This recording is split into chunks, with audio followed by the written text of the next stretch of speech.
Welcome to Windsor and Royal Borough Museum's podcast to mark the 75th anniversary of Victory in Europe Day.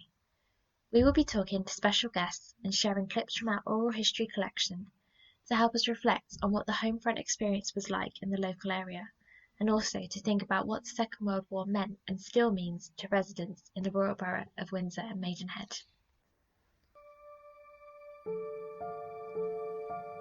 On the evening of the 7th of May 1945, news reached Britain that at 2:41 a.m. that morning, the German armed forces had surrendered unconditionally. The act of military surrender stated, "We, the undersigned, acting by authority of the German High Command, hereby surrender unconditionally to the Supreme Commander, Allied Expeditionary Force, and simultaneously to the Supreme High Command of the Red Army, all forces on land, at sea, and in the air who are at this day under German control." The war in Europe would officially end at midnight the next day, and the ceasefire had already begun.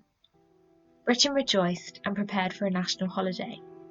The next day would see people dancing and singing in the streets, strangers embracing, bells ringing out, flags waving, and bonfires being lit.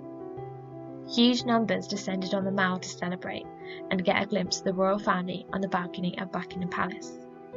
By midnight, an estimated 50,000 people were crowded around Piccadilly Circus. This is the story of VE Day that we are all so familiar with, but intimately entwined with the tales of jubilation is also the story of one Windsorian.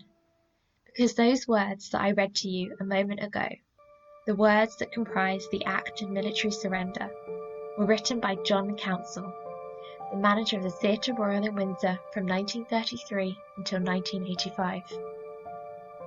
It seems an unlikely tale, but it was John's talents as a writer that led to him sitting in a room in May 1945 under top secret conditions, writing the 6 clauses to which Nazi Germany would surrender, and with only an hour and a half to do so.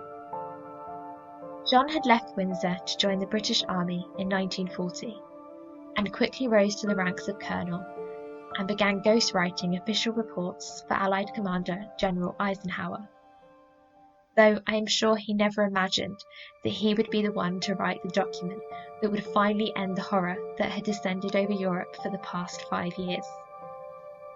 In his hometown of Windsor, his wife and children could barely imagine the crucial role their husband and father had just played in ending the war. But all around them were the celebrations of VE Day. In the morning, the occasion was marked by church services which gave thanks for victory, followed by the ringing of church bells. Many street parties then followed, with mass sing-alongs and games aplenty.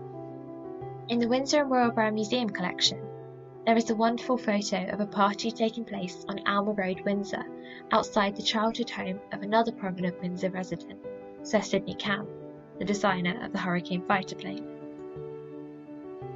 In the evening, the crowd swelled and there was a huge bonfire lit on Bachelor's Acre. Windsor Riverside was decorated with fairy lights, and flags and bunting lined the streets. By midnight, many of the local pubs had run out of alcohol, but the partying continued until the early hours. Similar scenes also unfolded in Maidenhead, Eton, and other towns and villages that now comprise the Royal Borough of Windsor and Maidenhead. Because for so many in Britain, VE Day was a celebration.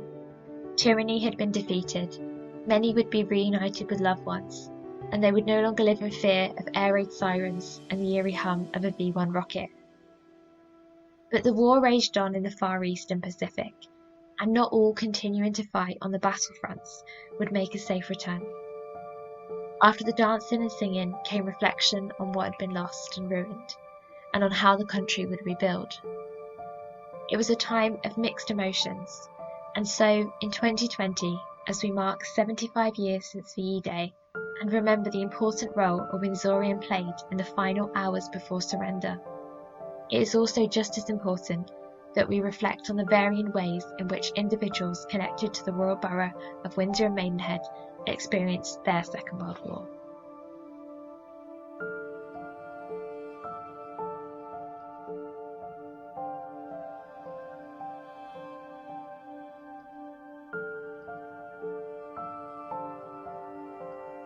As soon as war was declared on the 3rd of September 1939, the lives of individuals living in the borough changed in numerous ways.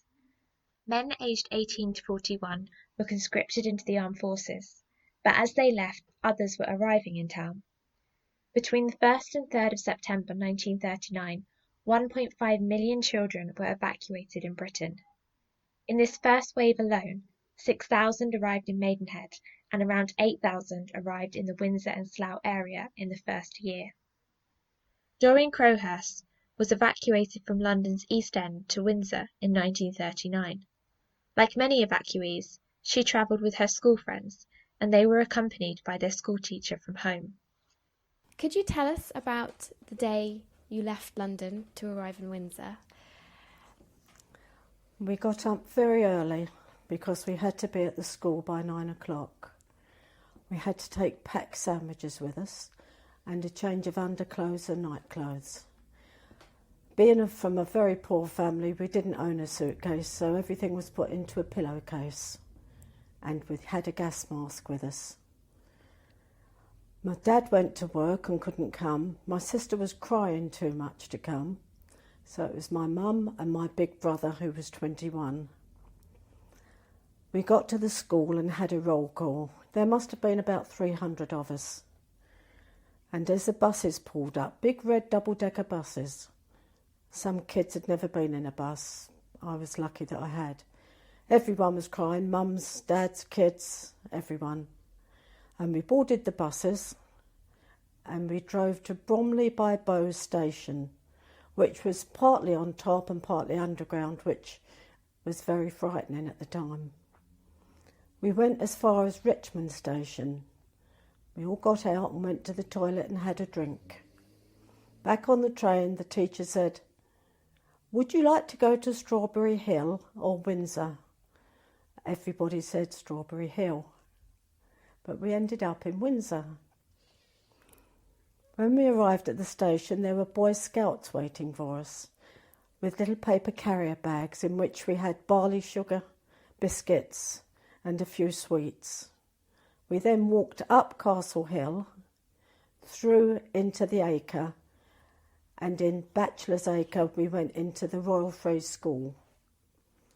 When we arrived there, we were given a postcard to say we have arrived in Windsor, as our parents had no idea where we were going.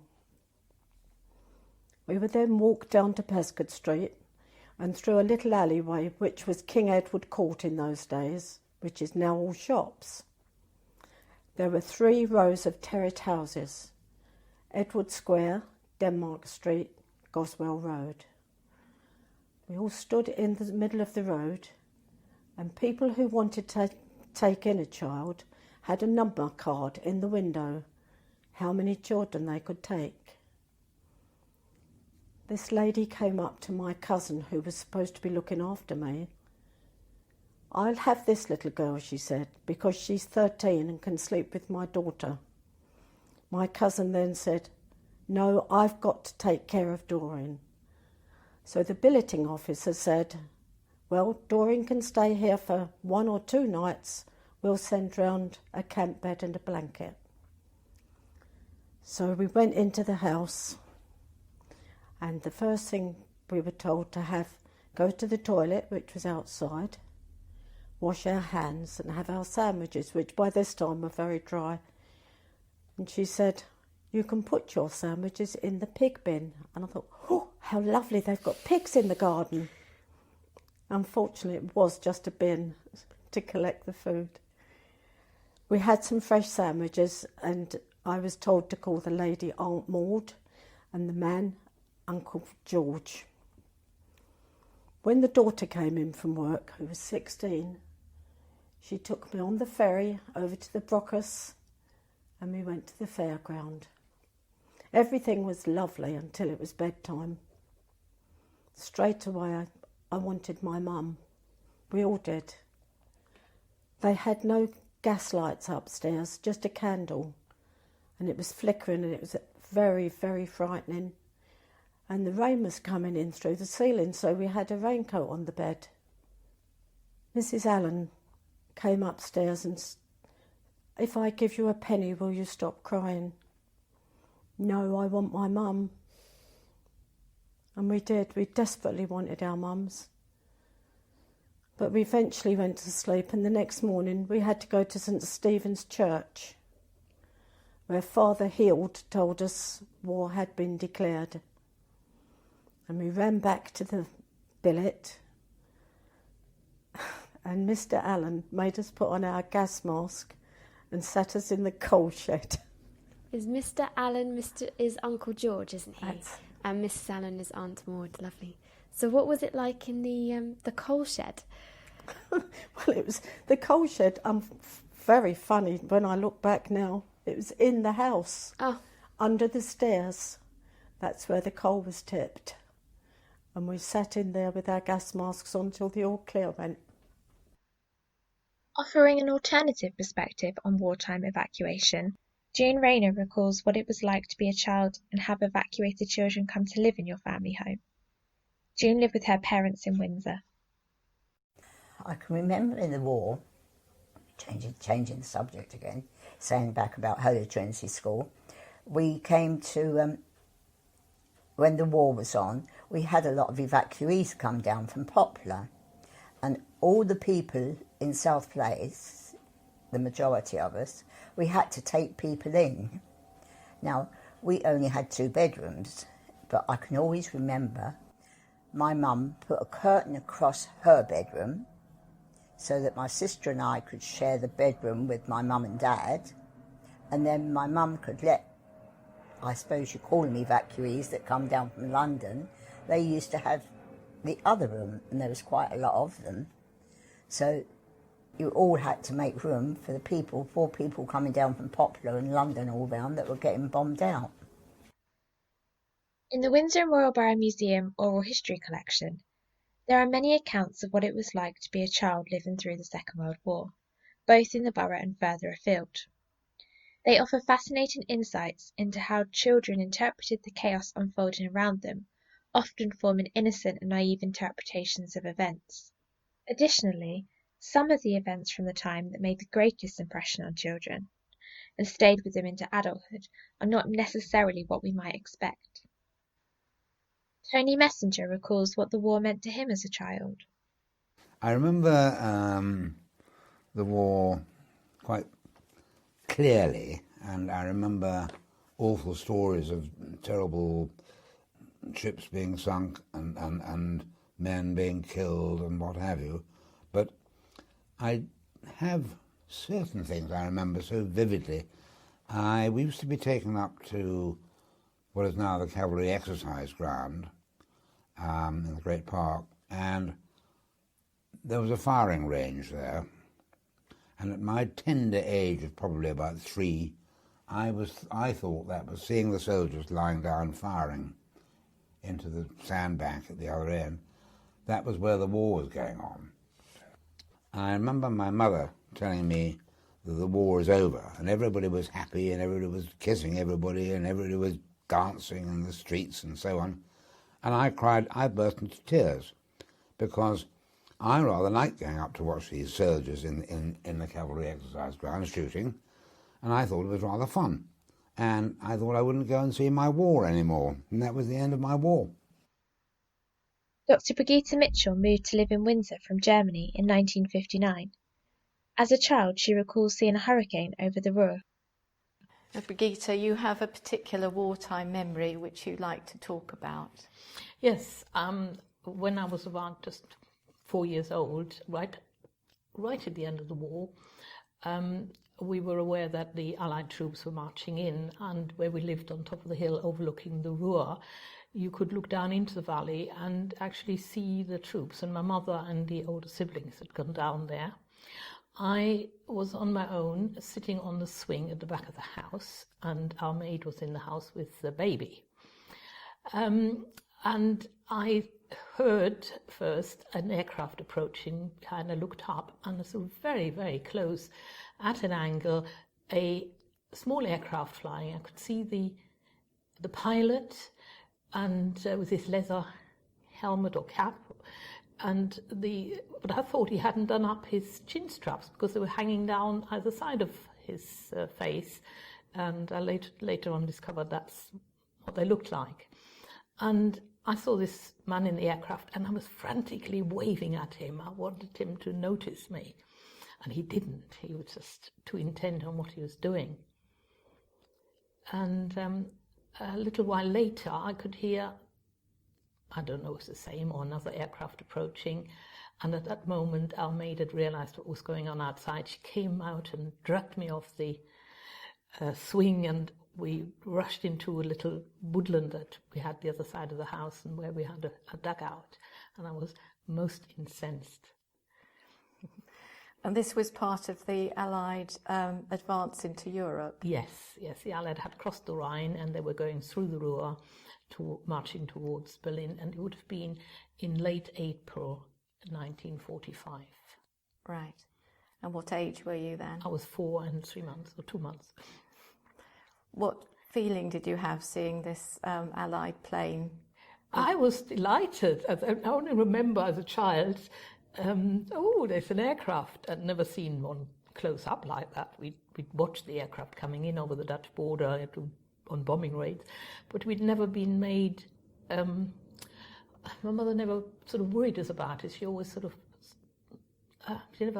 We never got any fear translated from our parents about what was going on. It was very positive and tried to keep us cheerful, so I wasn't worried at all. I was just annoyed that the pilot didn't wave back. Of course, some children's experience of the war was traumatising, and for that reason stayed with them into adulthood. Frances Rye moved to Windsor in the 1950s, but experienced the war as a child in France. She was born in London in the 1930s and moved to live with her French grandmother in 1936. And then, so I went to a French school, I was brought up like a French girl. And then in 1940, that's right, but just over a year after the Germans invaded, they went to the town hall where we lived, which was a little town near Brest, right opposite the U-boat base. And they asked if there were any foreigners, especially English people, living in the town. And the mayor said, no, there are no foreigners here, because he knew me and he knew my uncle, you see. But a little clerk who lived in our road piped up and said, oh yes, the little English girl in Bellevue. So of course they said, oh, who's that? So of course they had to give them my details, my name, where I lived and everything. And a few days after that, I don't know how long, because we didn't know about this visit to the town hall by the Germans, there was a knock at the door. It was on a Tuesday, I think. I was getting ready to go to school, and there was a knock at the door at 7:30 in the morning, and in walked an officer and 2 Germans, armed, looking for the English girl. So that was me. And I was 7 and 4 months. Anyway, my aunt got up. The whole house was upside down. Everybody was screaming. And my aunt tried to find my passport, which she did. And of course, my passport only proved that I was British. So my aunt tried to tell them, well, you can't take her. She's too small. And they said, oh, well, if she'd been under 7, we would have left her. But she's just over 7. She's 7 and 4 months. So we have to take her. So anyway, I created such a ding-dong. I was all right until we got to the gate outside the path near the house. And it was a gate, you know French houses, they've got all these bars. And I stuck on these gates. Once the Germans, there were 2 in front of me, 2 behind me, and they shut the gate, and I ran back to the gate. They weren't holding my hand or anything. And I hung on to these bars and screamed my head off. until all the neighbours came out. And there were 2 Germans, one on each side, trying to unfurl my fingers from these bars. And they couldn't, otherwise it would have damaged my hand, you see. Anyway, in the end, there was all my family on the other side of the gate. And in the end, the officer told my aunt, she was still in her dressing gown, 5 minutes and you can come with her. Right, so my aunt got dressed quickly, left all her 5 kids. Left her 5 kids with the grandmother and the maid. We had a living-in maid. And off we went with our coats.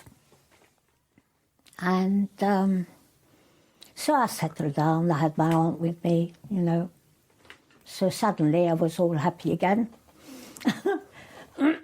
And so we spent the whole day picking up English people all over the place.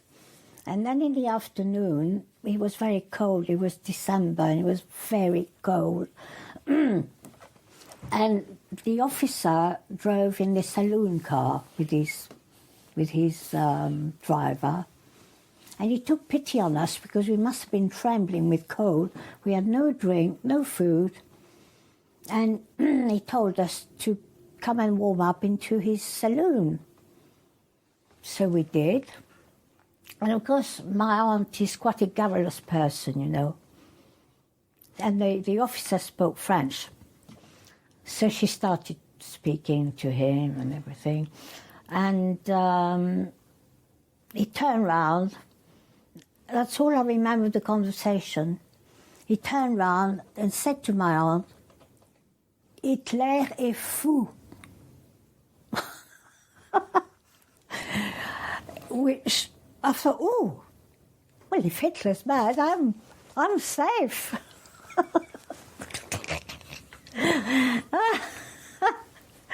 So I felt happy then, and I thought, well, if a German officer can say Hitler is mad, then I'm all right. So anyway, we eventually ended up in Quimper, which was the county town, and I can't remember whether we stayed in a hospital or a school, but it was a large room and there were lots of women, all English, I presume, and but there weren't enough beds for everybody, so 3 of us had to share a bed. So we exchanged, you know, and we weren't allowed to go to the bathroom to wash because they brought basins in the room. And when we went to the toilet, which was the toilet was at the other end of the corridor, outside the room where we were, there were 2 helmeted, armed Germans, soldiers. And if one of us went to the loo down the corridor, one of them followed us, and then back again. So I stayed there for about a week, I think. And just the day before we were due to go on to a larger camp near Le Mans, apparently, I was let off. So my uncle picked me up and we ran back home until they changed their minds. And of course, while we'd been incarcerated, my uncle moved heaven and earth to get me out. And his wife, of course. So he got a barrister, got all my papers together, and the fact that I had my own passport took the story to a German general in Quimper, who was in charge of the whole county, and made him believe I was an abandoned child. And they believed it, and I was let off for the rest of the war.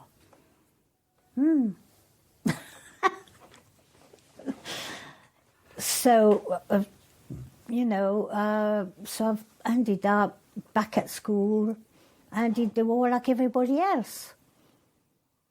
And no German ever bothered me again. Frances Rye's wartime story is captivating and provides a real insight into life in occupied France. We will therefore be publishing it in its entirety as a separate podcast episode. Returning to life in the Royal Borough, I am now going to talk to Alex White, Fellow Museum, Arts and Local Studies Officer at Windsor and Royal Borough Museum, to discuss how German bombing raids affected the lives of residents. Hi Alex, thank you for coming on the podcast. I was just wondering if you could tell us a little bit about what the intensity of bombing was like in Windsor and the surrounding areas during the Second World War, and whether they were ever strategically targeted. Hi, Becky. Yeah, certainly. So, obviously, during the Second World War, Windsor being located in the southeast of England, very close to London, about 14 miles from the centre of London, it was a target. It wasn't a main target due to the lack of any local heavy industry or any really significant RAF fighter or bomber airfields nearby. However, there was in the wider area a lot of heavy and light industry. So neighbouring towns such as Slough, Maidenhead, Weybridge just further down the river, where you had the Brooklands site and lots of factories. You had the Langley factory that built hurricanes. So yeah, lots of things going on in that Thames corridor that would have provided a target. In terms of Windsor actually receiving direct hits of bombs, it would mostly have been accidental or pilots jettisoning bombs that they had left over from other targets, or even mistaking sites for other sites that they were actually trying to target. So yeah, that's a little bit about the strategic targets and the intensity of bombing earlier on in the war. So that was obviously about 1940-41.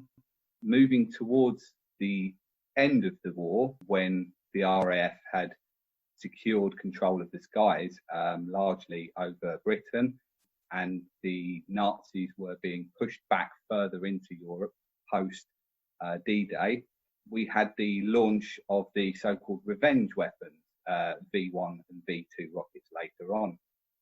So they were remotely launched, unpiloted bombs or rockets that were launched against targets in the southeast of the UK as almost like revenge and terror tactics. That's really interesting, thank you. So in terms of the V1s and the V2s, were there any particular incidents in Windsor that you can tell us about? Yes, well, there were several incidents of V1 or doodlebugs that landed in the area. The most notorious of which is the incident from 1st of July 1944, where a V1 rocket had hit the chimney of the Windsor Corporation's dust destructor, which at the time was situated in Kenton's Lane. And that's a very notorious incident with locals at the time. And I think we have some interesting records of that. I know a lot of the volunteers in our museum talk about this incident, and from my understanding, it was incredibly lucky that nobody was killed, although I believe several were injured.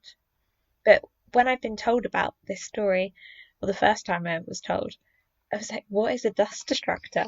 So maybe you could tell us, Alex, what is a dust destructor?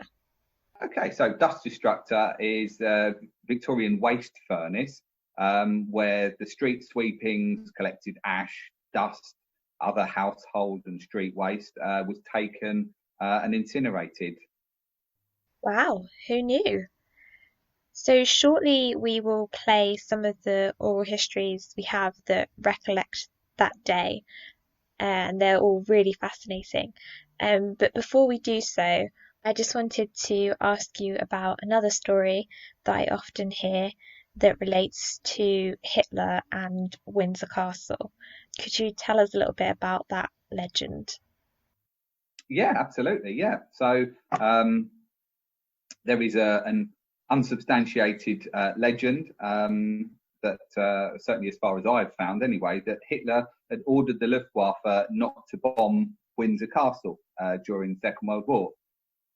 So the origin of this rumour may well be to do with the Marburg files, aka the Windsor files.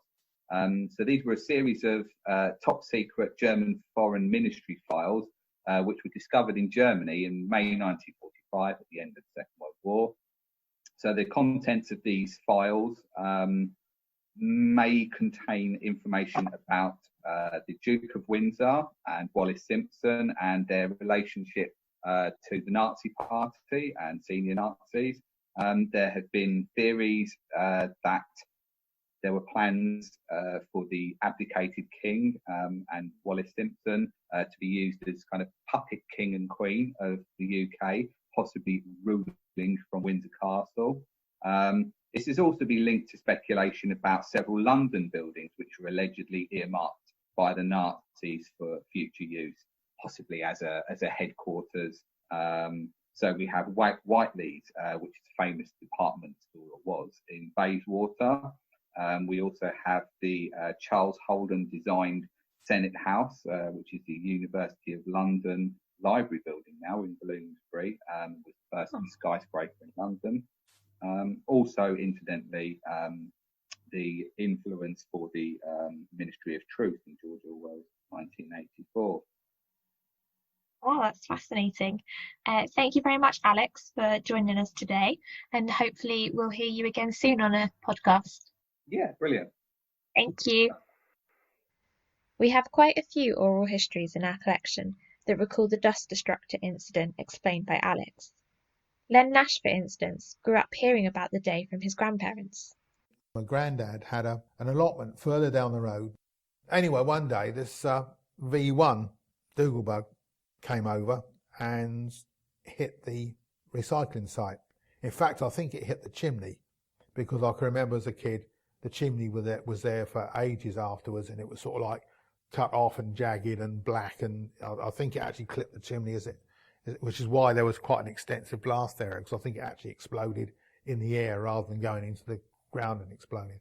Anyway, there was this almighty great bang, obviously, and it happened that my granddad was on his allotment at the time. So Gran apparently heard this bang, so she ran out of the shop and saw this big cloud of smoke and stuff going up.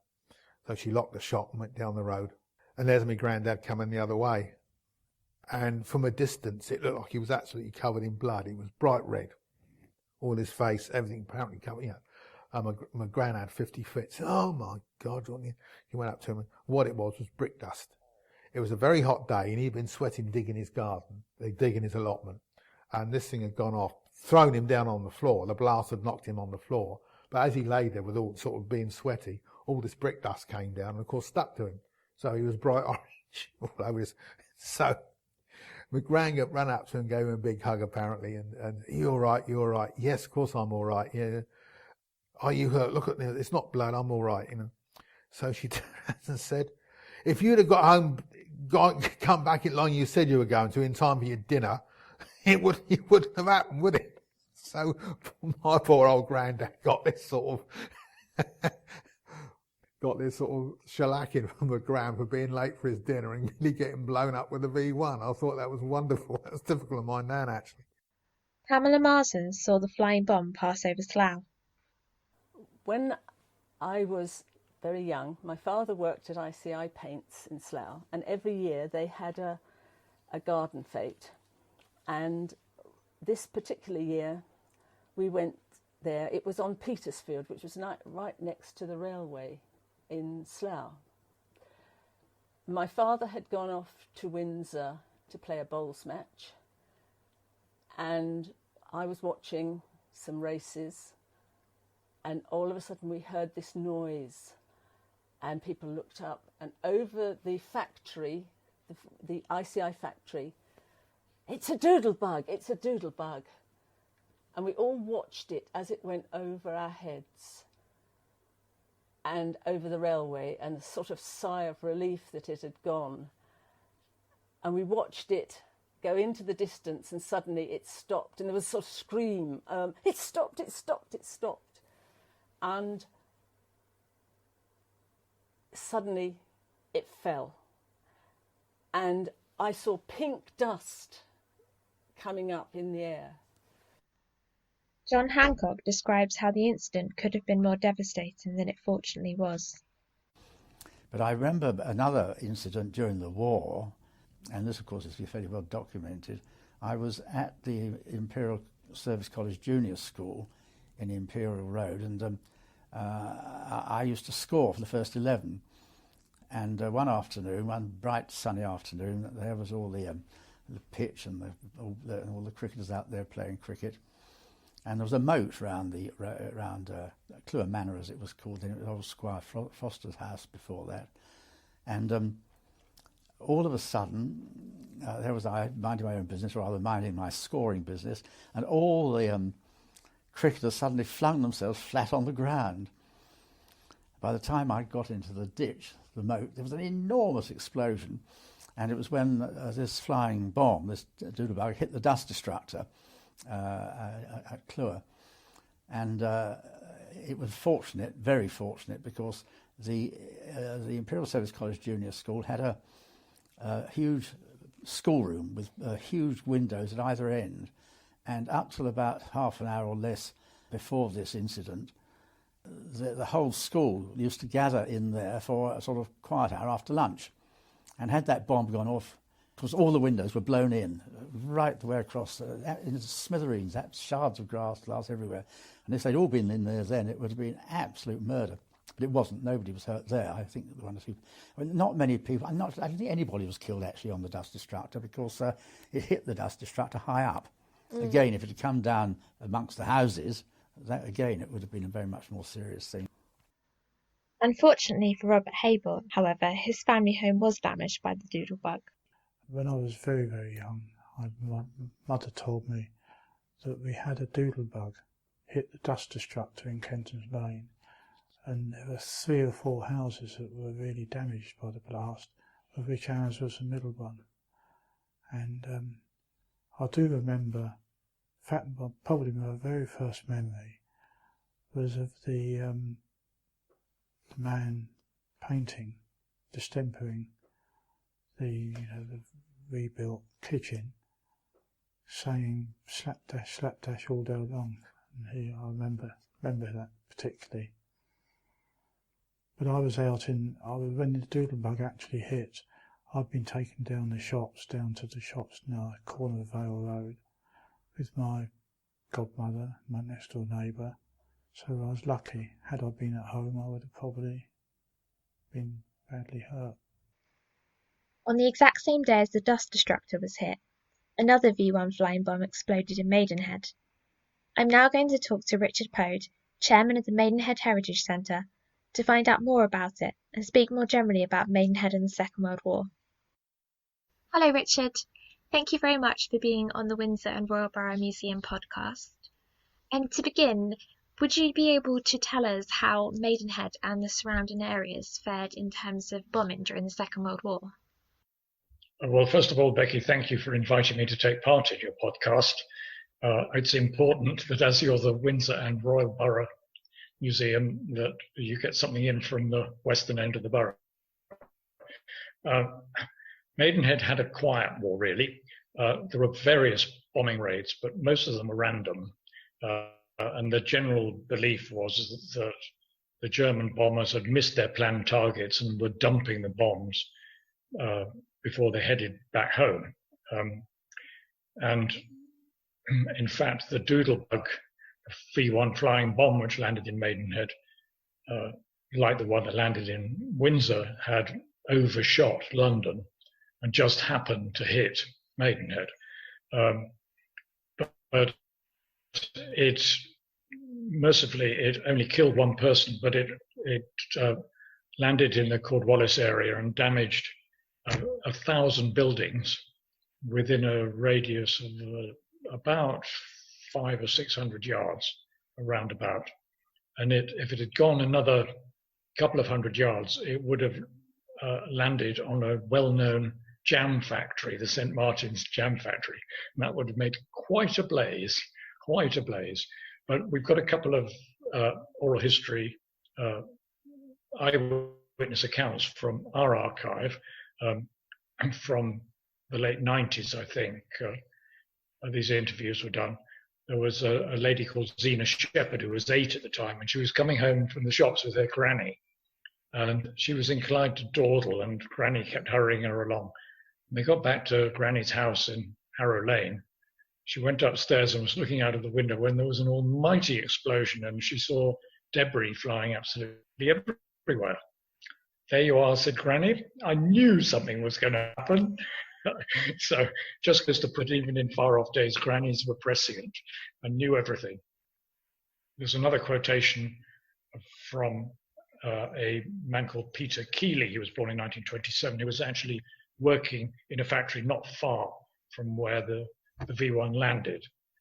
And I'm grateful for one of your volunteers for reading this particular extract. It's quite interesting because, well, you listen to it. I was working at Dynatron on the Saturday the flying bomb dropped on the Cornwallis trading estate. It dropped into the back garden of a big old house that was there and completely blew the house out. In the factory, there were 4 of us working there, moving the benches around. I remember I was standing on a bench doing some wiring. I heard this flying bomb coming over, and then it stopped. Then all I can remember is seeing this load of dust coming towards me. The implosion came after the noise, so I just saw the dust. The next thing I knew, I was under the bench. One side of my white smock was white, and the other side was all black. How I came out with no damage was amazing. I was really shocked but not hurt. When I got home, my mum said I just broke down. The day after, we went back and it was terrible. That's a really eye-opening testimony and illustrates just how terrifying the flying bombs were. And thank you, Richard, for providing that reflection. So that recalled a V1 flying bomb. Were there any instances of V2s exploding in Maidenhead? There was one V2. It was late March 1945. So it was the last throw of the dice, really, on the part of Hitler. And another stray V2 that had gone beyond London, as it were. It blew up in the air over Pinckney's Green, and the main warhead actually landed a little bit further west at Cockhole Green, I think it's called. But at Pinckney's Green, there were some German prisoners of war working on a local farm, planting potatoes or something, and they all stopped and cheered. So they thought, well, perhaps we'll win this yet, but of course they didn't. Goodness. That's really interesting. Richard, I was wondering if you could tell us a little bit about White Waltham Airfield and the Air Transport Auxiliary during the Second World War. White Waltham, we've been talking about bombing. White Waltham was actually bombed in July 1940. It was a target. We have in our collection at Maidenhead Heritage Centre a German reconnaissance map dating from the late 30s, probably 1938. They had interpreted an aerial photograph which shows fields marked out, but they're only marked out with sort of black paint on the grass to deceive the photographers from on high. And it looks as though there are hedges and clumps of trees and things, but there are a bunch of buildings alongside the Great Western Railway line, which the interpreters thought was an aircraft assembly plant, which was not the case as it happens.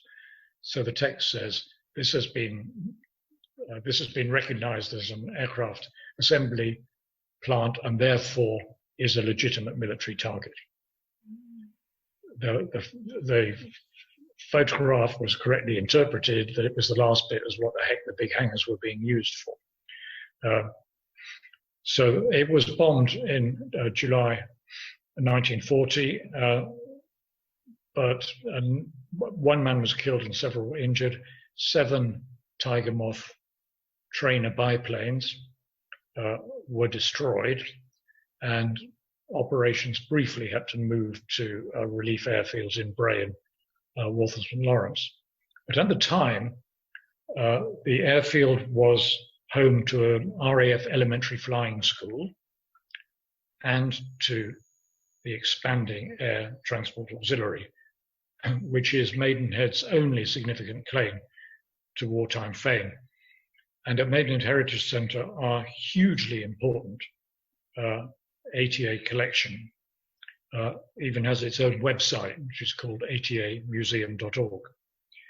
ATA was a civilian organisation, that's very important, which took over from the RAF the ferrying of warplanes between factories and frontline squadrons. And it employed men and women pilots of 25 different nationalities, so it's an international story. And over the course of World War II, they ferried over 309,000 aeroplanes of 147 different types, which is just astonishing. And in fact, White Waltham was also an ATA training school for people who were moving up from single engine aeroplanes like Hurricanes and Spitfires and so on to twin engine aeroplanes like Mosquitoes and Wellington bombers. They had bases all over the country, all the way from Inverness in Scotland down to Hamble on Southampton Water. But the HQ and the nerve centre of the whole thing was at White Waltham. So as well as pilots, there were a huge number of ground staff here. Everybody from canteen workers to parachute packers to record keepers to ground engineers. And most of these were local people, and an awful lot of them were local women. And one lady called Wyn Roper, who was recruited to be a ground engineer, told me that when she went in the hangars, she didn't know one end of a spanner from the other. When she came out the other end, she was a qualified fitter. And there was another lady who was actually a trained architect, and she was working in the works department designing toilet blocks for new ATA bases. And in early 1943, when they'd run out of experienced pilots to recruit, somebody opened the office door and said, "Eleanor, you fancy learning to fly?" And she turned into a pilot and ended up flying 30-something different types of aeroplane. So it was an astonishing organization which made a contribution to the war effort that can't really be underestimated. Or rather overestimated. Effectively, they were running a conveyor belt of serviceable aeroplanes to the RAF and the Fleet Air Arm to enable them to pursue the battle in the sky. So it was terrific.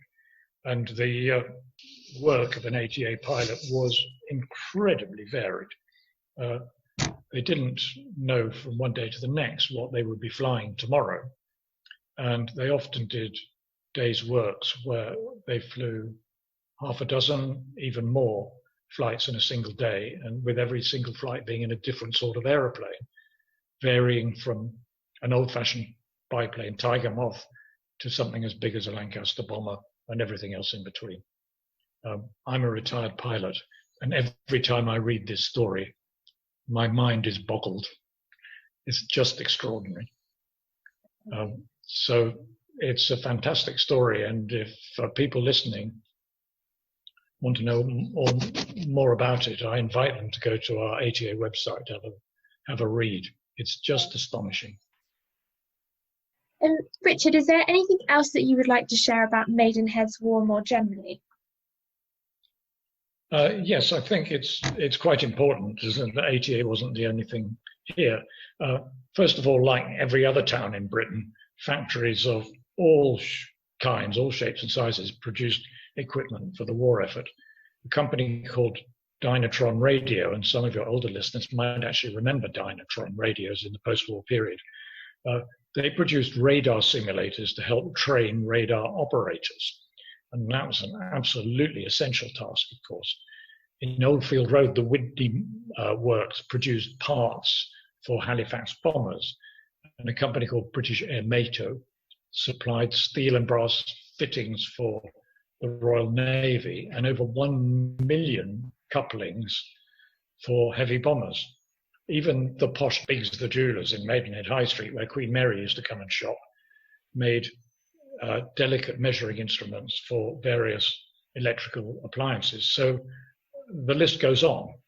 The general population, with, of course, and especially women, because so many of the men were away fighting, did all manner of tasks and a lot of fundraising. Maidenhead raised £5,000 to buy a Spitfire and adopted a ship called HMS Matchless. There was even a Home Guard Thames patrol on the river, and there was a British restaurant in Maidenhead next to where the town hall is, which was said to be the best 2 bobs worth in Maidenhead, and it was producing 360 meals every lunchtime and things like that, and a lot of the people who worked there were actually WVS workers and so on. We had one very famous exile, and that was Queen Wilhelmina of the Netherlands, who came and lived at Stubbing's house in Maidenhead Thicket, where members of the Dutch government in exile used to go and visit her. And one young woman I spoke to, well, actually she was old when I spoke to her, she was young at the incident she was talking about, called Peggy Monday, was walking in the woods at Maidenhead Thicket one day and met one of Wilhelmina's bodyguards walking her dogs, and instantly fell in love with the man in the uniform. She didn't marry him, but actually she stayed in touch with him for years and years and years after the war, which I think is an absolutely lovely story. All manner of bigwigs, as you might expect, visited ATA at White Waltham, including Eleanor Roosevelt, President Roosevelt's wife, who wanted in particular to meet some of the American pilots, and the Americans were the largest non-British contingent in Air Transport Auxiliary. The King and Queen came one day, and later the same day the Royals visited the Land Girls, working among the mangel wurzels on Pinckney's Green, and the Queen wore pearls, of course, and powder blue booties, which apparently matched her coat. But I don't think she wielded a spade at any stage. That's brilliant, thank you. And if our listeners wanted to find out more about your collections and maybe visit some of your online exhibitions, where should they go? Well, like all museums, we can't deliver food parcels, but we can nourish the mind through our 2 websites and our online exhibitions. The websites are called maidenheadheritage.org.uk and atamuseum.org. If you're stuck, just Google Maidenhead Heritage Centre. We've just published online on Tuesday an online booklet all about VE Day with some recipes in it, including one for Woolton pie, produced by the Food Ministry under Lord Woolton. I wouldn't recommend it to anybody because my mother, who was a medic, said during the war it was known because of its unfortunate side effects as wind and water pie. Oh, I'm intrigued to know what ingredients are in this now. Well, lots of root vegetables and cabbage and things like that. I'll be looking up the recipe. Yeah, so there's a recipe on in the booklet that's on our website, and we've also put up there for those people who happen to be schooling children at home. There are a couple of schools worksheets available online as well, and that's where you'll find 9 online exhibitions at the moment, including one about Skindle's Hotel, the scandalous Skindle's Hotel, one about ATA, and there are more of those to come. And of course, our Facebook pages have lots of interest, including quizzes, an object of the month, and so on. And if any of your listeners would like to go up there and follow our Facebook page, we'd be ever so pleased. Definitely do. We're also, like so many people, coming to grips with Zoom, and we hope to run our first online lecture, which will be about the Dunkirk little ships and that evacuation, which was 80 years ago at the end of this month. And we hope to have that on running within the next couple of weeks. So please watch our website for that. We have no idea when we will be allowed to open again. But all I can say is that our wonderful volunteers are all raring to go. Oh, yes. Sure, you have wonderful volunteers like we do at the Windsor and Royal Borough Museum. We're very lucky to have them. Yep, absolutely. Oh. Well, thank you so much for being on our podcast today, Richard. We very much appreciate it. Thank you for inviting me. Of course. In December 1941, Parliament extended conscription and now required all single women between the ages of 20 and 30 and men up to the age of 60 to do some form of national service. As Richard explained, for many in the Royal Borough, this meant working in nearby factories that were producing equipment, ammunitions, aircraft parts and other essential items for the war effort. Bessie Harrison from Windsor worked at a factory in Slough, producing radio parts for aircraft. Can we go back a bit to the wartime? I think you mentioned that you had to work in munitions during the war. Where was that, in Slough? Or? Slough. It was Matt Michael Radio in Wixham Road. Quite a few of us, friends and I, went over to the same place, and we hated it to start with, but we got to like it. Do you know, it was quite interesting, really. We were there for quite a long time. What did you have to do? Well, it was all mostly little things to go in aircraft and all that sort of thing, you know. The radio start part of it and things like that, you know. How long was that for? Oh, I can't remember. Quite a long time. We must have been there 2 or 3 years. We made some good friends over there, though. I expect there was a lot of chat and fun amongst the workers. Sorry? Was there a lot of chat and fun amongst the workers? Oh yeah, they were quite a good crowd of people, really. How did you get to and from Slough? By bus. Was it a special bus for you? Or? No, we had to start at 7:30 in the morning, catch a bus, quite often work till 7:30 at night, when it was overtime, you know, busy. That's a very long working day. It was. We got some fun out of it, though. Did your mum have the meal ready when you got home? Oh, yeah, she always did. Whether engaged in war work or not, everyone on the home front felt the effects of total war. The blackout was introduced immediately after war was declared, and by January 1940, rationing was introduced. To begin, this only applied to bacon, butter and sugar, but further food items were subsequently added, along with clothing and petrol. The following is a reading of Dorothy Fuller's memories of rationing. She was born in 1927 and grew up in Maidenhead. The only time we ever had anything extra was Christmas. They allowed extra sugar when the fruit picking was about, so you could preserve or make jam. There was a point system for tin goods. We were lucky in our family because my grandmother had been a cook and she could make a meal out of twopence. We had chickens and we got an egg a day from them. Dried egg was ideal for scrambled egg. You could buy whale meat from the butcher, which wasn't rationed. June Rayner from Windsor also recalls getting whale meat from the butcher. I can remember going in there one day. You could always get liver and offal and things. That wasn't on ration books, so if he had it in, you were lucky them days. I can remember one day I went in there and he said, oh, we've got this nice stuff today, and it happened to be whale meat. I didn't know at the time that it was whale meat, so because I used to do the cooking and things. I was only a child, but I still used to do it all. And I went home and I can remember making this meat pudding, and I couldn't find anything to wrap it in, so I had this green striped dress. And with this green striped dress, I tore a piece off and tied the pudding in it. Well, I know when we went to eat the pudding, it had a few stripes on it, but in them days you didn't worry about things like that because you're glad to have the meat pudding, you know what I mean? So anyhow, my dad said, "What's this? It smells fishy." So I said, "It's whale meat, Dad."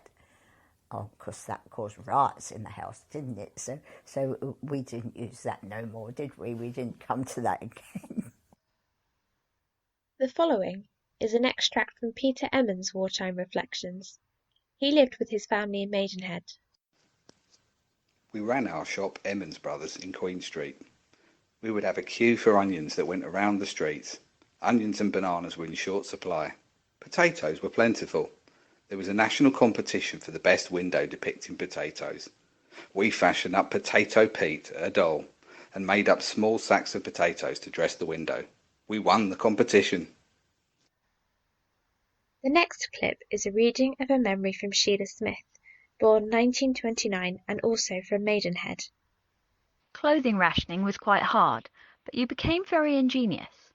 My father came home with a load of what might have been ammunition parachutes, and they were bright yellow. I had buttercup yellow knickers.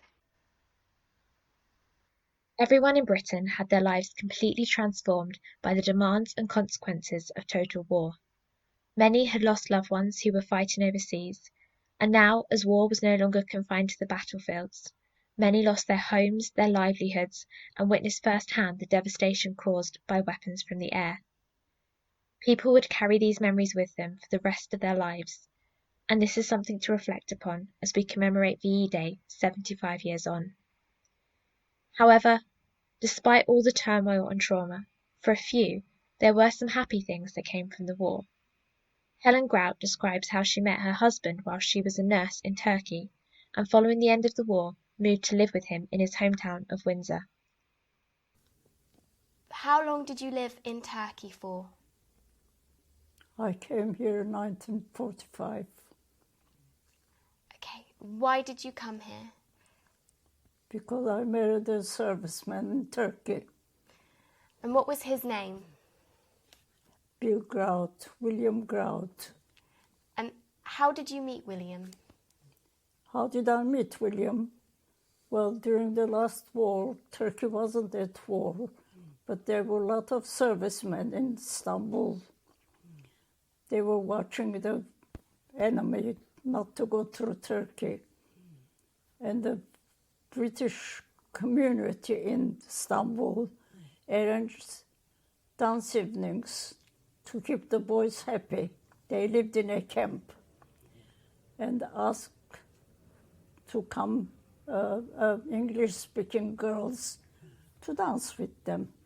And of course, I was a nurse at the American hospital. And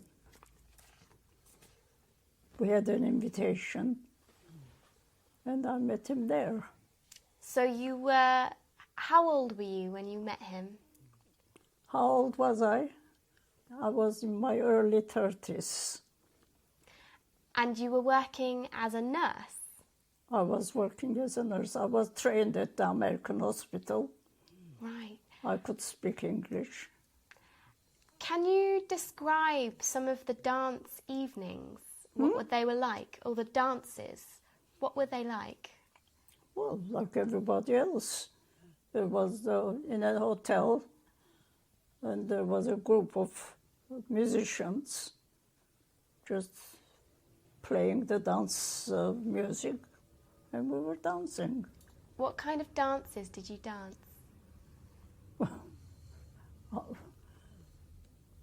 Foxtrot, tango, so. People don't dance those very much anymore. They don't? Not as much anymore, no. No. It's a real shame. So, when you met your husband, or husband-to-be, how long before you married him? When did you marry him? Well, we met in November.